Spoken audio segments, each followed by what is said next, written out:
Okay friends, तो आज जो हमारा टॉपिक है वो है क्या? वो है आज हमारा टॉपिक कंसाइनमेंट अकाउंटिंग। क्या होता है ये कंसाइनमेंट अकाउंटिंग? आज पूरा का पूरा इसको बेसिकली हम समझने वाले हैं। और जैसा कि हम सब जानते हैं कि हमारे सीएमए इंटर के जो एग्ज़ाम हैं, सीएमए इंटर के जो एग्ज़ाम होने वाले हैं वो होने वाले हैं अक्टूबर 21 से 21 2021 से ये हमारे एग्ज़ाम होने वाले हैं स्टार्ट। और सीएमए इंस्टीट्यूट ने क्लियरफाई कर दिया है। आप उसकी वेबसाइट पर जा करके आईसीएमएआई की वेबसाइट पर जाएं और वहाँ पर अपने डेट शीट आप डाउनलोड कर सकते हैं ईजिली। तो अभी अगर देखा जाए तो अक्टूबर से और आज तक में हमारे पास काफ़ी टाइम है जिसमें हम अपने रिवीजन को पूरी तरह कंप्लीटली कर सकते हैं।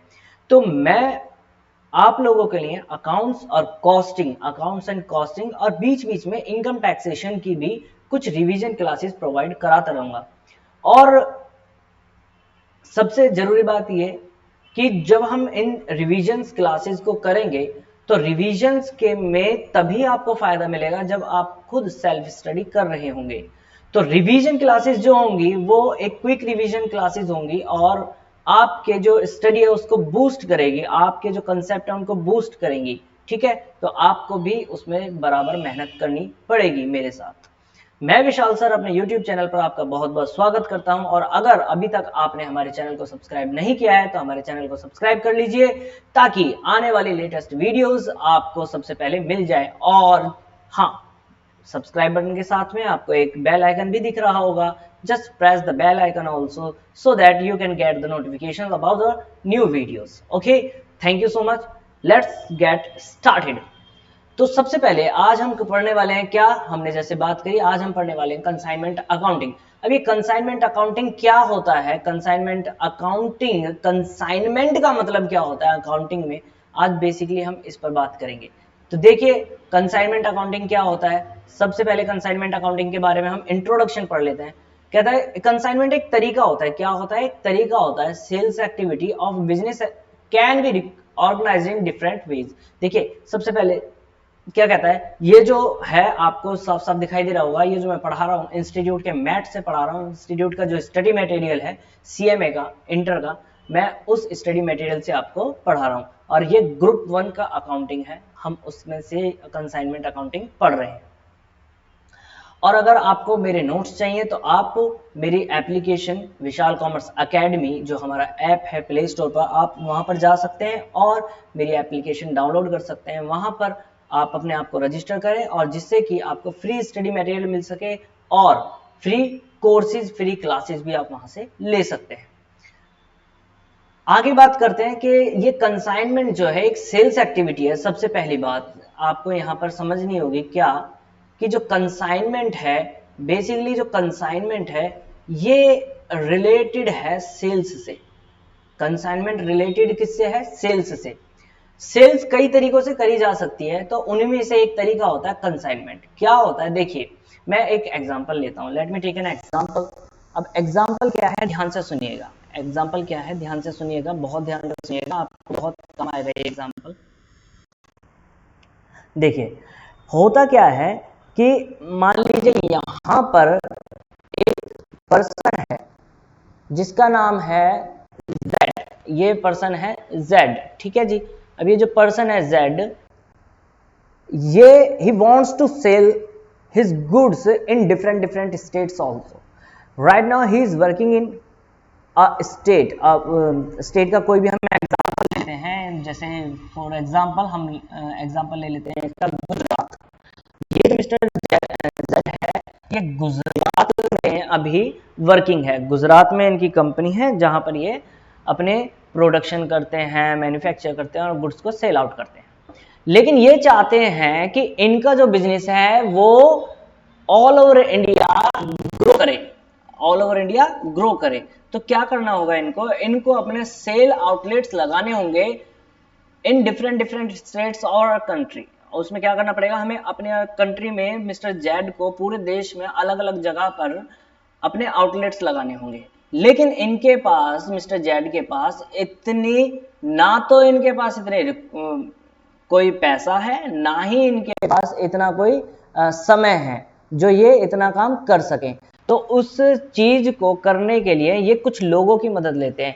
इनके फ्रेंड्स हैं, कुछ कुछ फ्रेंड्स हैं, वो फ्रेंड्स ले लेते हैं हम। एक इनका फ्रेंड है बी, एक इनका फ्रेंड है सी, बी और सी, ठीक है, ए बी और सी, तीन इनके फ्रेंड हैं।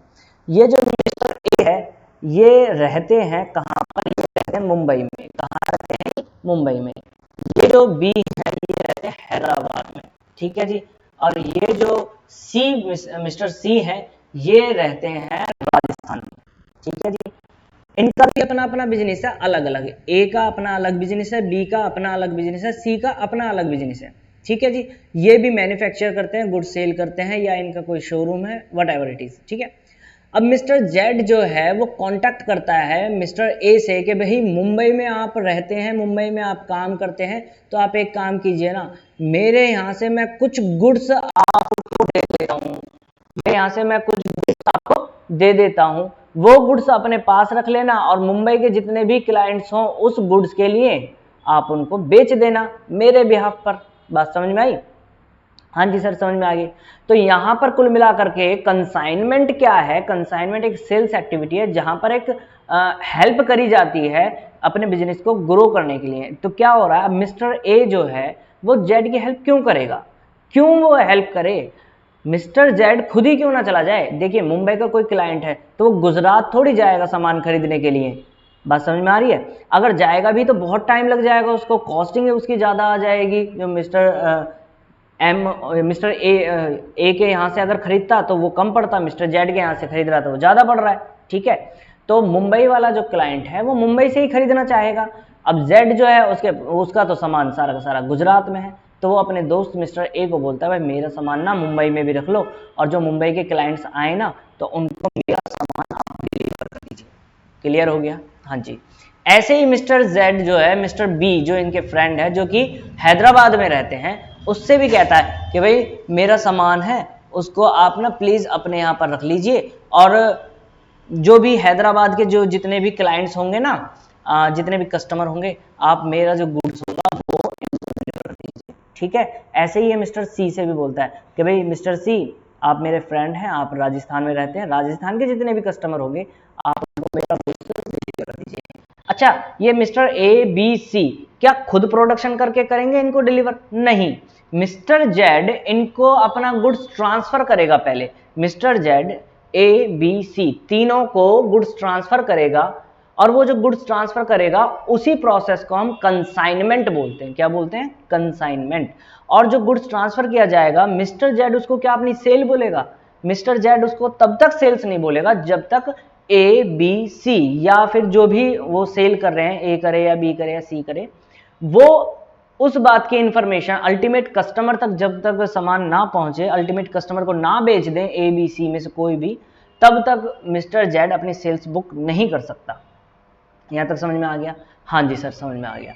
तो कंसाइनमेंट क्या है? कंसाइनमेंट एक सेल्स एक्टिविटी है जो क्या करती है, जो सिर्फ एक हेल्प करती है अपने बिजनेस को ग्रो करने में। बात समझ में आ गई ना? बिजनेस को ग्रो करने में, ठीक है। हाँ जी सर, ठीक है, क्लियर हो गया। आगे आ जाइए, आगे क्या कहता है? एग्जाम्पल आपको क्लियर हो गया होगा।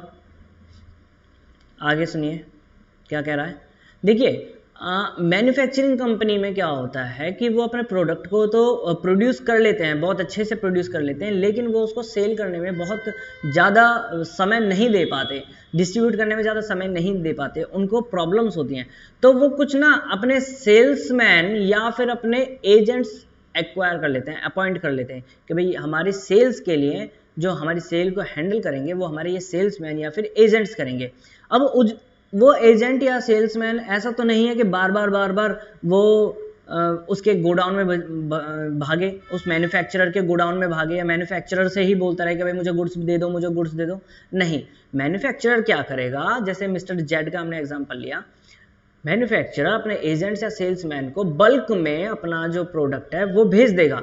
भेजने के बाद वो एजेंट और सेल्समैन के पास रखा रहेगा, और जैसे ही कस्टमर आएंगे उस सेल्समैन या उस एजेंट के पास, उस गुड्स में से निकाल करके वो बेच देगा, वो एजेंट या सेल्समैन। क्लियर हो गया? हाँ जी सर क्लियर हो गया। तो कंसाइनमेंट आपको क्लियर हो गया होगा आई थिंक। हाँ जी सर क्लियर हो गया। अच्छा डिफरेंस क्या है सेल्स में और कंसाइनमेंट है, difference between consignment and sales. यहां से आपका ना मल्टीपल चॉइस क्वेश्चन आने आपको पता है इंटर के एग्जाम में, हमारा जो सीएमए इंटर का एग्जाम होना है उसमें मल्टीपल चॉइस क्वेश्चन आएंगे। ऑनलाइन मोड है और सेंटर बेस्ड है, तो मल्टीपल चॉइस क्वेश्चन यहाँ से बहुत सारे बनते हैं। तो आप एक एक करके पॉइंट को सुनते जाइए, आपको बहुत हेल्प मिलेगी। तो डिफरेंस क्या है सेल्स एंड कंसाइनमेंट में? सबसे पहला डिफरेंस तो यही होता है कि देखिए सेल में, सेल क्या होता है, अगर आपने लॉ अगर आपने पढ़ी है, आपके जो बिजनेस लॉ है उसमें एक्ट जो है हमारा सोगा जो एक्ट है 1930, sales of goods act 1930, sales of goods act 1930, उसके अकॉर्डिंग सेल क्या है, sales of goods according sales क्या है? तो सेल का लिटरली मीनिंग होता है कि जो ट्रांसफर हो जाए प्रॉपर्टी का, ट्रांसफर ऑफ प्रॉपर्टी जो वर्ड है सेल्स ऑफ गुड्स एक्ट में ऑनरशिप के लिए यूज हुई है। ऑनरशिप यानी जब किसी गुड्स की ऑनरशिप ट्रांसफर हो जाए फ्रॉम सेलर टू बायर, जब सेल ऑफ प्रॉपर्टी, अगर सेल की बात कर रहे हैं तो प्रॉपर्टी जो है गुड्स की या ऑनरशिप जो है गुड्स की वो ट्रांसफर हो जाए सेलर टू बायर, तो हम उसको क्या बोलते हैं? हम उसको बोलते हैं सेल्स। लेकिन अब आप यहां पर मुझे सिंपल, अभी जैसे हमने एग्जांपल लिया है मिस्टर जेड का, तो क्या यहां पर प्रॉपर्टी या ऑनरशिप ट्रांसफर हो रही है? नहीं, वो तो एक क्या कर रहा है, वो तो अपने गुड्स को उनको सौंप रहा है कि भाई अपने पास रख लो, जब जैसे कस्टमर आ जाए तो आप यहां से उठा करके बेच देना। ठीक है, तो सेल और कंसाइनमेंट दोनों में डिफरेंस हुआ कि नहीं हुआ? हाँ जी सर बिल्कुल हुआ। समझ में आ गया सर? ठीक है जी, समझ में आ गया तो बहुत ही बढ़िया। तो पहला डिफरेंस समझ में आ गया होगा आपको कि सेल क्या है और कंसाइनमेंट क्या है। कंसाइनमेंट जस्ट क्या है, एक हेल्प होती है। ऑनरशिप जो है वो उसी पर्सन के पास, मिस्टर जेड के पास ही रहेगी ऑनरशिप। जो गुड्स की ऑनरशिप है वो मिस्टर जेड के पास ही है। जस्ट वो क्या कर रहा है, वो अपने गुड्स को ट्रांसफर कर रहा है, पोजेशन जो है वो ट्रांसफर हो रहा है, नॉट द ऑनरशिप। ठीक है, अगर आप सेल्स ऑफ गुड्स एक्ट पढ़ेंगे तो वहां पर आप पढ़ेंगे पोजेशन और ऑनरशिप में डिफरेंस क्या है। तो पोजेशन ट्रांसफर हो रहा है गुड्स का, जो फिजिकल कंट्रोल है वो ट्रांसफर हो रहा है, लेकिन ऑनरशिप ट्रांसफर नहीं हो रही। ठीक है जी, तो पहला डिफरेंस आपको क्लियर हो गया होगा। हाँ जी सर, पहला डिफरेंस हमारा क्लियर। सेकंड डिफरेंस क्या आता है? सेकंड डिफरेंस ये है, सेल में क्या होता है कि रिस्क जो होता है गुड्स का वो पास हो जाता है। देखिए जब भी whenever ownership transfer to the buyer, अगर बायर को ओनरशिप ट्रांसफर होती है तो रिस्क भी ट्रांसफर होता है। जब ओनरशिप ट्रांसफर होती है तो उस गुड्स का जो रिस्क है वो भी ट्रांसफर हो जाता है। लेकिन अगर आप कंसाइनमेंट की बात करें तो क्या कंसाइनमेंट में ओनरशिप ट्रांसफर हुई? सर नहीं हुई। तो क्या रिस्क ट्रांसफर होगा? सर नहीं होगा। तो रिस्क जो होगा गुड्स पे does not pass to the consignee. Consignee कौन है, अभी बात करेंगे कंसाइनी कौन है। क्लियर हो गया? हाँ जी सर क्लियर हो गया। तो पहली चीज क्या है, ऑनरशिप ही ट्रांसफर नहीं हो रही। दूसरी चीज क्या, जब ऑनरशिप ट्रांसफर नहीं हुई तो रिस्क भी ट्रांसफर नहीं होगा। ठीक है जी, हाँ जी सर। थर्ड जो डिफरेंस है वो क्या है? थर्ड डिफरेंस रिलेशनशिप जो है कंसाइनर और कंसाइनी का। कंसाइनर कौन होता है? जो गुड्स भेज रहा है, हु सेंड्स द गुड्स। ठीक है, और कंसाइनी कौन होता है? कंसाइनी वो पर्सन होता है जिसको रिसीव हो रहा है गुड्स। जैसे हमने एग्जांपल की अगर बात करें, अगर अपने एग्जांपल की बात करें तो यहां पर देखिए ध्यान से, यहां पर जो हमारा मिस्टर जेड है, मिस्टर जेड है। अब ये जो मिस्टर जेड है ये क्या कर रहा था? मिस्टर जेड ट्रांसफर कर रहा था अपने गुड्स को, किसको? मिस्टर जेड ट्रांसफर कर रहा था अपने गुड्स को ए, बी और सी को। तो मिस्टर ए, मिस्टर बी और मिस्टर सी, ये तीनों तो हो गए कंसाइनी, और मिस्टर जेड क्या हो गया? कंसाइनर। क्लियर हो गया? हाँ जी सर क्लियर हो गया। तो थर्ड डिफरेंस आपको समझ में आएगा क्या कि जी हमारे जो कंसाइनर और कंसाइनी है, कंसाइनर और कंसाइनी है, उन दोनों के बीच में जो रिलेशन है वो प्रिंसिपल और एजेंट का है। वो क्या है? प्रिंसिपल और एजेंट का। बायर और सेलर का तो नहीं है ना, नहीं सर, बायर और सेलर का तो नहीं। ठीक है जी, बायर और सेलर का रिलेशन तो तब होता है कंसाइनर और कंसाइनी के बीच में जब सेल्स होती। सेल्स तो है ही नहीं, हमने पहले ही पॉइंट में पढ़ ली, सेल तो है ही नहीं। तो थर्ड डिफरेंस भी समझ में आ गया। फोर्थ डिफरेंस क्या है? फोर्थ डिफरेंस आपको ये बताता है जो अनसोल्ड गुड्स होगा, अनसोल्ड गुड्स कौन सा? जो कंसाइनमेंट पे भेजा है। मान लीजिए मिस्टर जेड जो था, मिस्टर जेड ने मिस्टर ए और मिस्टर बी और मिस्टर सी तीनों को गुड्स ट्रांसफर करा। तो अब ए बी सी के पास वो गुड्स रखा हुआ है, उन्होंने जो गुड्स उनको रिसीव हुआ था वो उन्होंने ट्रांसफर कर, यानी सेल भी करा, कुछ जो कस्टमर आए उनके पास उनको सेल भी करा, लेकिन फिर भी ए बी सी के पास जेड से जो गुड्स रिसीव हुए थे उसमें से कुछ गुड्स उनके पास बकाया रह गया, तो उसको बोलते हैं unsold goods on unsold goods. क्या बोलते हैं? Unsold goods. ये अनसोल्ड गुड्स जो होगा ये किस पे होगा? कंसाइनमेंट वाला होगा या उनका खुद का होगा? नहीं, उनका खुद का नहीं, ये अनसोल्ड गुड्स हम बात कर रहे हैं कंसाइनमेंट वाली, जो मिस्टर जेड से इनके पास आया था। तो अनसोल्ड गुड्स कौन सा वाला? कंसाइनमेंट वाला। आर द प्रॉपर्टी, क्या है? Are the property of the consignor. सबसे मेन इंपॉर्टेंट चीज यही है, ये जो प्रॉपर्टी होगी अनसोल्ड स्टॉक की, ये प्रॉपर्टी कंसाइनर की होगी। यानी कि अगर क्लोजिंग स्टॉक की बात करें, क्लोजिंग स्टॉक कौन सा वाला? कंसाइनमेंट वाला, जो कंसाइनीज के पास है, वो ट्रांसफर कर दिया जाएगा किसको? बाद में वो ट्रांसफर कर दिया जाएगा कंसाइनर को। क्लियर हो गया? हाँ जी सर, क्लियर हो गया। डिफरेंस समझ में आ गया ना आप लोगों को? हाँ जी बिल्कुल। अगर कोई डाउट है तो आप एक बार से फिर से इसको देख सकते हैं। अब बात करते हैं who is consignor and consignee. हालांकि I have already told you, मैंने आपको बता दिया है कि कंसाइनर कौन है, कंसाइनी कौन है, फिर भी दोबारा से पढ़ लेते हैं। पढ़ने में क्या जा रहा है, पढ़ने का ही तो काम है हमारा। कंसाइनर कौन होगा जी? कंसाइनर वो पर्सन होगा जो गुड्स सेंड कर रहा है अपने एजेंट्स को या अपने सेल्समैन को या अपने फ्रेंड्स को, जो उनकी हेल्प कर रहे हैं उनके बिजनेस को ग्रो करने में। बात समझ में आ गई?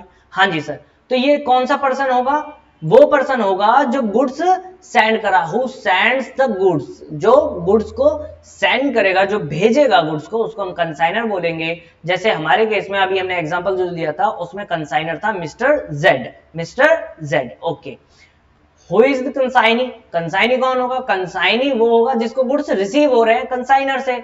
तो वो एजेंट भी हो सकता है, वो सेल्समैन भी हो सकता है, वो उसके फ्रेंड्स भी हो सकते हैं, कुछ भी हो सकते हैं, जिसको वो गुड्स मिल रहा है, या जो कंसाइनर जिसको गुड्स सेंड कर रहा है, भेज रहा है, वो पर्सन कंसाइनी कहलाएगा। तो हमारे एग्जाम्पल में कौन कौन थे? कौन कौन थे? ए बी और सी तीनों के तीनों कंसाइनी थे। जेड कौन था? कंसाइनर। और ए बी सी कौन थे? कंसाइनी। क्लियर हो गया? हाँ जी सर, क्लियर हो गया।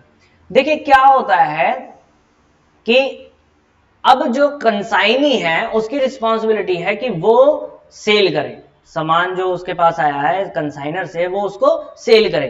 तो अब जो कंसाइनर है, क्या वो उसके लिए कोई बिल बनाएगा, कोई इनवॉइस बनाएगा? दोबारा से, कंसाइनर अगर गुड्स सेंड कर रहा है कंसाइनी को, तो क्या वो कोई बिल या इनवॉइस बनाएगा? इसके बारे में आज हमें पढ़ना है। अब हमें क्या पढ़ना है? बिल के बारे में, कि इनवॉइस वो जनरेट करेगा या नहीं करेगा।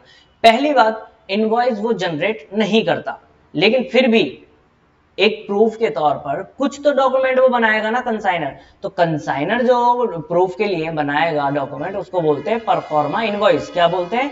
Proforma invoice.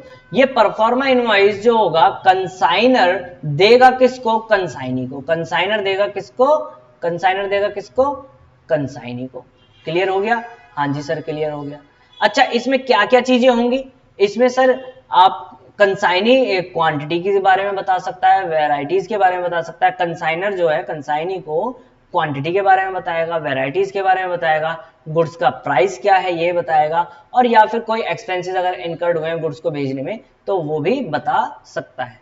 क्लियर हो गया? हाँ जी सर, क्लियर हो गया। सेम वही होता है जैसे इनवॉइस होता है। इनवॉइस में हम क्वांटिटी लिखते हैं, डिस्क्रिप्शन लिखते हैं, उसका रेट लिखते हैं, टोटल वैल्यू लिखते हैं, तो वही सारी चीजें हम परफॉर्मा इनवॉइस में भी लिखते हैं। Even though it is not to be treated as an invoice, हमें परफॉर्मा इनवॉइस जो है, इनवॉइस जो नॉर्मल इनवॉइस होता है, टैक्स इनवॉइस होता है, उसकी तरह ट्रीट नहीं करना। ये मिलता जुलता कुछ ऐसा होता है लेकिन इनवॉइस नहीं होता। बात समझ में आ गई? तो यहां से आपका मल्टीपल चॉइस क्वेश्चन बनता है, क्या परफॉर्मा इनवॉइस इनवॉइस है? तो आप लिखेंगे it is not an invoice. ठीक है जी? हाँ जी सर। अब क्या होता है कि अब जो ये पर्सन थे, ये जो पर्सन थे हमारे केस में, इनके जो फ्रेंड्स थे, कौन कौन फ्रेंड्स थे मिस्टर जेड के, ए बी और सी। तो क्या ये फ्री ऑफ कॉस्ट काम करेंगे? ये जो पर्सन थे क्या ये फ्री ऑफ कॉस्ट काम करेंगे? आप कहेंगे सर कैसी बात कर रहे हो, आज के टाइम में तो कोई रिश्तेदार भी जो हमारा खास रिलेटिव है वो भी फ्री में काम नहीं करता, तो ये क्यों करेंगे? बिल्कुल हमने आपकी बात को एक्सेप्ट कर लिया सर। तो भैया ये ए बी सी जो हैं ये तीनों के तीनों कहेंगे कि भाई जेड हम तेरे लिए काम करेंगे, कोई दिक्कत नहीं, हम तेरे सामान को सेल आउट करेंगे अपने अपने स्टेट में, अपने अपने एरिया में, लेकिन उसके लिए ना हम आपसे कमीशन लेंगे। ये तीनों क्या कहते हैं? उसके लिए हम आपसे कमीशन लेंगे, कमीशन लेंगे, ठीक है। तो ये जो कमीशन ले रहे हैं कौन कौन? ए बी सी। इन ए बी सी के लिए ये इनकम या नहीं? बिल्कुल इनकम है। जेड के लिए ये खर्चा या नहीं? बिल्कुल खर्चा है। ये जो कमीशन है ना दोस्तों, 3 तरीके का कमीशन होता है जो कंसाइनमेंट में दिया जाता है। देखिए ठीक है, कंसाइनमेंट के अंदर जो कमीशन दिया जाता है कितने तरीके का होता है? बेसिकली 3 तरीके का होता है। अब वो कौन से बेसिकली 3 तरीके हैं वो अब समझ लेते हैं। पहला होता है जिसे हम बोलते हैं ऑर्डिनरी कमीशन। क्या बोलते हैं इसको? ऑर्डिनरी कमीशन, ठीक है जी। दूसरा होता है जिसे हम बोलते हैं क्या? एक तो ऑर्डिनरी कमीशन होता है, एक हम बोलते हैं एक्स्ट्रा कमीशन, या एक्स्ट्रा कमीशन आप बोल सकते हैं इसको, एक्स्ट्रा कमीशन, ठीक है, एक्स्ट्रा कमीशन। और एक होता है del credere commission, del credere commission, ठीक है जी। 3 तरीके के कमीशन होते हैं। पहला होता है ऑर्डिनरी कमीशन, दूसरा होता है एक्सेस या एक्स्ट्रा कमीशन, या और तीसरा होता है डेल क्रेडर कमीशन। अब ये तीनों का क्या मतलब होता है, कौन सा कमीशन दिया जाएगा कंसाइनर से कंसाइनी को? अच्छा ये तो कोई दिक्कत नहीं है ना, कमीशन कौन पे करेगा? Who will paid the commission? तो कौन पे करेगा? मिस्टर जेड हमारे केस में। Consignor will pay the commission to the consignees, okay, क्योंकि सर्विस प्रोवाइड कर रहे हैं ना, एक तरह से सर्विस ही तो प्रोवाइड कर रहे हैं। जो कंसाइनी है वो क्या कर रहे हैं? सर्विस प्रोवाइड कर रहे हैं। अच्छा जो एक्स्ट्रा कमीशन है उसको ओवरराइडिंग कमीशन भी कहते हैं। क्या कहते हैं? ओवरराइडिंग कमीशन, ठीक है जी, ओवरराइडिंग कमीशन या एक्स्ट्रा कमीशन बोल लो, कोई दिक्कत नहीं है। देखिए जी, तो पहले पढ़ते हैं हम ऑर्डिनरी कमीशन। क्या पढ़ते हैं पहले? Ordinary commission. ऑर्डिनरी कमीशन क्या होगा? ऑर्डिनरी कमीशन कंसाइनर पे करता है, किसको? कंसाइनी को, सीधी सी बात है। ये वो फीस है जो कंसाइनर पे करता है कंसाइनी को। क्यों कर रहा है? क्योंकि भाई कंसाइनर का जो सामान है वो कंसाइनी के पास है और कंसाइनी रिस्पॉन्सिबिलिटी ले रहा है कि मेरे पास यहाँ रख दे भाई, मैं बेच दूंगा कोई आएगा तो, ठीक है। हाँ ये जो कमीशन है ये बिल्कुल नॉर्मल कमीशन होता है, ऑर्डिनरी कमीशन होता है, और इसका जो परसेंटेज होता है वो थोड़ा कम होता है, जनरली कम ही होता है। क्यों कम होता है? क्योंकि जो कंसाइनी है ना, कंसाइनी गारंटी लेता ही नहीं है भैया मैं बेच दूंगा। अल्टीमेट कस्टमर अगर पे नहीं करे, अगर मैं उधार बेचता हूं और अल्टीमेट कस्टमर जो है अगर वो पे नहीं करेगा तो मेरी कोई गारंटी नहीं है, कलेक्शन ऑफ मनी के लिए मेरी कोई गारंटी नहीं है। तो ये कौन कह रहा है? ये कंसाइनी कह रहा है। कंसाइनर को पहले ही टर्म्स एंड कंडीशंस डिसाइड हो जाती है। अगर कंसाइनर को फिर भी लगता है नहीं नहीं नहीं भाई तू बेच, मुझे कोई दिक्कत नहीं है, तो ठीक है भाई बेचेगा, कोई दिक्कत थोड़ी है। अगर उसको लगता है अरे यार ये क्या बात है, तो ठीक है तू मत करवा मेरे से काम, कोई दिक्कत थोड़ी है, ठीक है। तो ऑर्डिनरी कमीशन क्या होता है भाई, तू हम बेच दे, मैं बेच दूंगा, कोई दिक्कत नहीं, लेकिन अगर कैश में बेचूंगा तो कोई दिक्कत ही नहीं है, जो भी कैश आएगा वो मैं तेरे को रेमिट कर दूंगा, वापस कर दूंगा। और अगर मैंने उधार में बेचा और बाई चांस जो कस्टमर है उसने अमाउंट पे नहीं किया तो मेरी कोई रिस्पॉन्सिबिलिटी नहीं है, मैं भागूंगा नहीं उसके पीछे, आप जाओ आपका काम जाने, ठीक है जी, ठीक है सर समझ में आ गया। फिर पढ़ते हैं हम क्या? दूसरा पढ़ते हैं हम ओवरराइडिंग कमीशन, जिसे हम एक्स्ट्रा कमीशन भी बोलते हैं, ठीक है जी। ये जो एक्स्ट्रा कमीशन है, ये जो एक्स्ट्रा कमीशन है क्यों दिया जाता है? ये नॉर्मल जो कमीशन जो हमने अभी ये नॉर्मल वाला पढ़ा है ऑर्डिनरी कमीशन, इससे एक्स्ट्रा दिया जाता है। अगर ऑर्डिनरी कमीशन दिया जा रहा है बहुत बढ़िया, ऑर्डिनरी से हम थोड़ा सा और एक्स्ट्रा दे देते हैं तो उसको बोलते हैं ओवरराइडिंग कमीशन। वो कब दिया जाता है? 3 केसेस में जब दिया जाएगा। पहला केस ये है जब एजेंट जो है वो हार्ड वर्क करता है। क्यों हार्ड वर्क करता है? क्योंकि जो कंसाइनर है उसका जो प्रोडक्ट है ना वो बिल्कुल न्यू है, उसका बिल्कुल न्यू प्रोडक्ट है। अब एजेंट को प्रॉब्लम होगी कस्टमर फाइंड करने में, कस्टमर नॉर्मली आएंगे नहीं नए प्रोडक्ट पे, तो उसको ज्यादा एफर्ट्स करने पड़ेंगे। तो एजेंट क्या कहता है, भैया नॉर्मल तो लूंगा ही लूंगा, प्लस में मैं जो मेरा हार्ड वर्क है, जो मेरी मेहनत है, जो मुझे एक्स्ट्रा एफर्ट्स डालने पड़ रहे हैं, उसके लिए भी मुझे थोड़ा सा कमीशन एक्स्ट्रा चाहिए, उसको बोला जाएगा ओवर राइडिंग कमीशन। क्लियर हो गया? हाँ जी सर क्लियर हो गया। सेकंड क्यों दिया जाता है ये ओवर राइडिंग कमीशन या एक्स्ट्रा कमीशन? देखिए क्या होता है कि कई बार ऐसा होता है एजेंट जो मतलब मिस्टर जेड है या जो कंसाइनर है, वो उस पर्सन को जिसको गुड्स सौंप रहा है वो कहता है भाई तेरे अंडर ना कुछ और भी एजेंट्स होंगे तेरे एरियाज में, तुझे मैं हेड बना देता हूं तुम्हारे एरिया का, तुम्हारे एरियाज में और भी छोटे छोटे एजेंट्स हैं मेरे जो मेरे गुड्स को ले जाएंगे और डील करेंगे, सेल करेंगे। ठीक है जी। तो आपका एक काम है भाई, मैं रोज रोज तो आ नहीं सकता हूं, आपका एक काम है कि आप उन पर भी थोड़ी सी निगरानी रखें, आप उनको भी थोड़ा सा सुपरवाइज कीजिए। ठीक है। तो उस एजेंट को एक और काम सौंप दिया गया, he is entrusted with the work of supervising the performance of other agents in particular area। ठीक है। entrusted का मतलब होता है सौंपा जाना। क्या मतलब होता है? सौंपा जाना। तो उसको एक काम सौंप दिया गया, क्या कि भैया आप मेरे लिए काम तो कर ही रहे, थोड़ा सा और काम कर दो। तो कहता है मैं थोड़ा सा काम तो कर दूंगा, कोई दिक्कत नहीं है, एक्स्ट्रा काम मैं कर दूंगा, सुपरवाइज कर लूंगा मैं जितने भी तेरे यहाँ पर और मिलने जुलने वाले हैं और जितने तेरे काम करने वाले हैं, पर भैया मैं भी एक्स्ट्रा लूंगा, मैं भी थोड़ा सा और एक्स्ट्रा कमीशन ले लूंगा। ठीक है जी। हाँ जी सर। थर्ड, ये एक्स्ट्रा कमीशन क्यों दिया जाता है?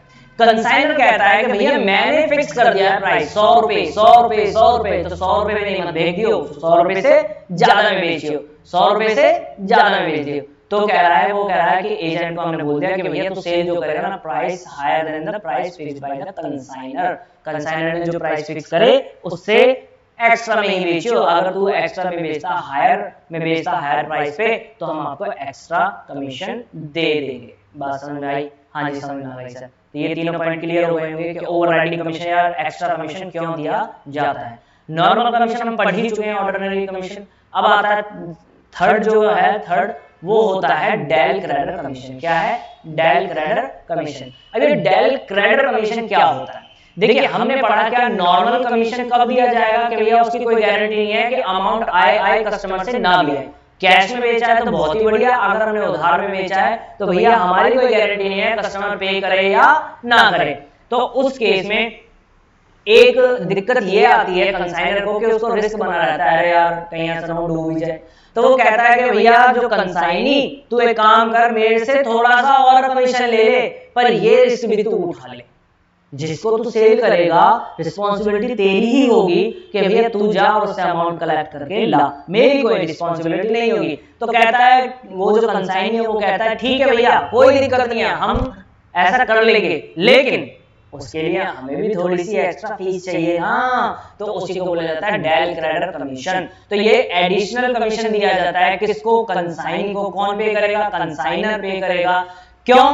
क्योंकि वो रिस्पॉन्सिबिलिटी ले लेता है मनी कलेक्ट करने की कस्टमर से, कि अगर जो भी बैड डेट्स होंगे या कुछ भी होगा तो वही वो कंसाइनी के होंगे, कंसाइनर के नहीं होंगे। मिस्टर ए जो कंसाइनी है हमारे एग्जांपल में मिस्टर जेड का, तो वो कह देता है तू टेंशन मत ले भाई, तू बैठ, मैं देखूंगा, अगर पैसा डूबेगा तो मैं वो रिस्क ले लूंगा, तुम्हें कोई टेंशन लेने की जरूरत नहीं है। तो मिस्टर जेड कहता है ठीक है भैया। अब वो कहता है, वो खुश हो जाता है, मिस्टर जेड कहता है हाँ भाई मुझे तो ऐसे दोस्त चाहिए जो मेरा रिस्क बॉन्ड कर ले, बियर कर ले। ठीक है। लेकिन अब मिस्टर ए कहता है ओ भाई साहब फ्रेंडशिप अपनी जगह, घर आइए चाय नाश्ता करके जाइए, लेकिन अगर बात बिजनेस की है तो भैया हमें भी थोड़ा सा एक्स्ट्रा कुछ पे कर दो। तो जो है एक्स्ट्रा पे करोगे हम उसे बोलेंगे डेल क्रेडर कमीशन। तो डेल क्रेडर कमीशन बेसिकली क्या होता है? बेसिकली आपके जो बैड डेट्स हैं या जो आपका अमाउंट डूब सकता है सेल के केस में, क्रेडिट सेल के केस में, उसका रिस्क उठा लेता है कंसाइनी, और उस रिस्क के लिए वो कुछ और एक्स्ट्रा कमीशन चार्ज करता है कंसाइनर पर। क्लियर हो गया? ये जो डेल क्रेडर कमीशन दिया जाएगा ये दिया जाएगा टोटल सेल्स पे। अब ऐसा मत समझना कि भाई बैड डेट्स तो हमेशा क्रेडिट सेल्स में से ही होंगे तो क्रेडिट सेल का ही कमीशन दिया जाएगा, नहीं नहीं नहीं, टोटल सेल्स का ही दिया जाएगा। क्लियर? हाँ जी सर क्लियर हो गया। तो कमीशन क्लियर हो गए ना तीनों तरीके के? हाँ जी बिल्कुल क्लियर हो गए सर। अब आपने बताया था परफॉर्मा इनवॉइस, अभी पढ़ा था ना आपने परफॉर्मा इनवॉइस, देखिए यहाँ पर परफॉर्मा इनवॉइस पढ़ा था ना अभी, देखिए आपने ये वाला परफॉर्मा इनवॉइस। तो सर आपने बताया था कि जो कंसाइनर है ना वो कुछ डिटेल्स भेजता है कंसाइनी को कि भैया ये गुड्स है, इतने इतने का है और ये सारी चीजें इसमें लिखी हुई है। तो क्या सर कंसाइनी भी कोई ऐसा प्रूफ या कुछ भेजेगा, या ऐसा तो नहीं हो सकता कि भाई उसने बेच तो दिया लाखों का सामान और वो कहे भैया 80,000 का ही बेचा था, ऐसा तो नहीं है ना। वो ये तो नहीं कह सकता ना भाई हमने तो इतने का ही बेचा था, कंसाइनर थोड़ी चेक करने आ रहा है कि कितने का। तो कंसाइनर कहता है कि भाई जो भी आप बेचेंगे, जो भी आप बेचेंगे, चाहे कैश में बेचा चाहे क्रेडिट में बेचे, आप उसको एक नोट बना लीजिए, आप उसको लिख लीजिए और वो चीज आप हमें पहुंचा दीजिए, ठीक है। हम मान लेंगे कि आपने इतनी ही सेल करी है और उसी के हिसाब से हम आपका कमीशन ड्यू करेंगे। क्लियर हो गया। तो उसको बोला जाता है अकाउंट सेल्स। क्या बोला जाता है? Account sales. यहां से भी आपका एक नंबर का क्वेश्चन बनता है, multiple choice. Account sales prepared by, account sale कौन बनाता है? तो it is prepared by consignee. कौन बनाएगा? कंसाइनी बनाएगा। किसको भेजेगा? कंसाइनर को भेजेगा, ठीक है जी। कौन बनाएगा? कंसाइनी बनाएगा। और किसको भेजेगा? कंसाइनर को भेजेगा। क्या भेजेगा? उसमें सारी डिटेल्स होंगी। किसकी डिटेल्स होंगी? सेल्स की। सेल्स चाहे कैश हो चाहे क्रेडिट हो, दोनों की। और क्या होगा? और इसमें सर कमीशन कितना बनता है वो हो सकता है, खर्चे कितने हो गए सेल्स से रिलेटेड वो हो सकता है, कोई ट्रांजिट में हमारा गुड्स डिस्ट्रॉय हो गया वो हो सकता है, गोडाउन में कितना हमारा डिस्ट्रॉय हो गया या गोडाउन में कितना हमारा पड़ा हुआ है गुड्स वो हो सकता है, या फिर क्या हो सकता है कि एडवांस वगैरह अगर कुछ पे किया था कंसाइनी ने कंसाइनर को तो उसकी डिटेल्स हो सकती है। क्लियर हो गया? हाँ जी सर बिल्कुल क्लियर हो गया। अकाउंट सेल्स, अकाउंट सेल कौन बनाएगा? कंसाइनी बनाएगा कंसाइनर के लिए, ठीक है। लास्ट पढ़ते हैं operating cycle of consignment arrangement. Operating cycle of consignment arrangement, आगे की जो चीजें होंगी वो मैं आपको आगे सिखाऊंगा। जो इसकी अकाउंटिंग है, आज सिर्फ मैं कंसाइनमेंट का इंट्रोडक्शन दे रहा हूं, जो इसकी अकाउंटिंग होगी वो हम आने वाली क्लासेस में देखेंगे। तो आने वाली क्लासेस के लिए आप हमारे चैनल को सब्सक्राइब जरूर कर लेना। Operating cycle of consignment arrangement क्या है? सबसे पहले क्या होगा, कंसाइनर कंसाइनी को गुड्स सेंड करेगा। पहला तो यही काम होगा ना, कंसाइनर कंसाइनी को गुड्स सेंड करेगा। उसके बाद कंसाइनी क्या करेगा? कंसाइनी हो सकता है कुछ एडवांस पे कर दे कंसाइनर को, या फिर कोई बिल एक्सेप्ट कर ले। अब ये बिल एक्सेप्ट करेगा तो क्या होगा, देखिए अगर कंसाइनी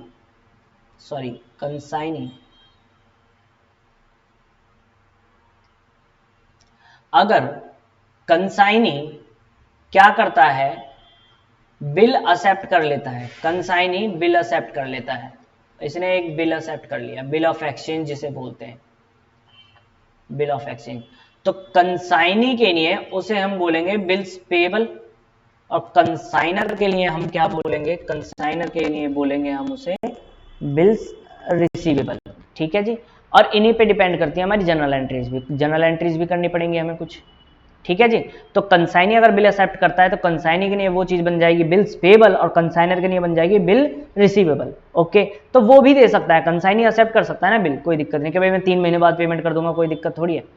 कंसाइनी क्या करेगा उसके बाद में, अब जो सेल्स के एक्सपेंसेस होंगे वो कंसाइनी पे करेगा। क्यों? क्योंकि सेल तो करेगा कौन? कंसाइनी। कंसाइनर थोड़ी सेल करेगा, कंसाइनी सेल करेगा ना, गुड्स तो कंसाइनी के पास है। तो कंसाइनी जो है वो सेल करेगा, सेल के लिए उसे कुछ खर्चे भी करने पड़ेंगे। तो वो खर्चे कितने इनकर करे हैं वो भी बता दीजिए, कोई दिक्कत? वो कंसाइनर से ले लेगा, कोई दिक्कत नहीं, कोई दिक्कत नहीं। कंसाइनी रिकॉर्ड मेंटेन करेगा कि भाई कितनी सेल करी है, कितनी क्रेडिट सेल करी है, कितनी कैश सेल करी है, और एक समरी तैयार करेगा, और उसी को हम क्या बोलते हैं? उसी को हम बोलते हैं अकाउंट्स सेल। अकाउंट सेल, ठीक है, अकाउंट सेल बनाएगा, ठीक है जी। हाँ जी।